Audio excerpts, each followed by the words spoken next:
Welcome back. We're taking things to the national level. We are going to be talking Eagles tonight with Philly Voices' Jimmy Kempski. Welcome to the show.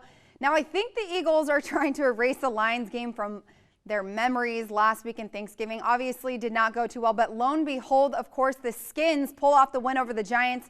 And now it seems like somehow, some way, the playoffs are still a possibility for the Eagles. Yeah, well, the only thing that's keeping their season alive for how awful they've been all season is that the rest of the NFC is just so terrible. But from what I've seen over the last 3 weeks, they have to play confidently before they can even, start talking about winning a game, much less making the playoffs.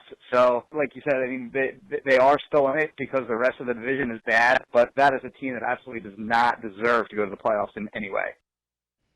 All right, well, the Birds have been without Sam Bradford for the past few weeks after a concussion and a shoulder separation. And oddly, I think that fans, despite popular belief, want Bradford back over Sanchez because of how he's been playing. So what is the probability that Bradford will be starting on Sunday?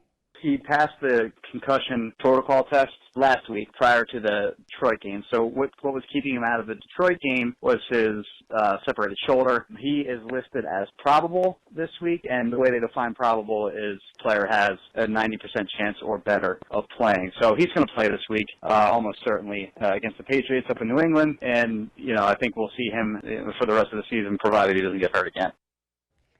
All right, well, speaking of New England, I think that the Pats are a clear choice this week for just about anyone in America. But in saying that, do you think that the Eagles have a chance to at least compete in tomorrow's game? The weird thing about this game is that in Vegas, it opened up with the Patriots being favored by 13, and that line moved all the way to 9.5. But whenever a line moves that drastically, kind of feel like something's up. So if the Eagles were to pull off a big upset here, it wouldn't be a total surprise just because weird things happen in the NFL. When you see stuff like that, it's like, what does somebody know? So I did pick the Patriots. I think they're the obvious pick. But like I said, weird things do happen in the NFL. You really never know.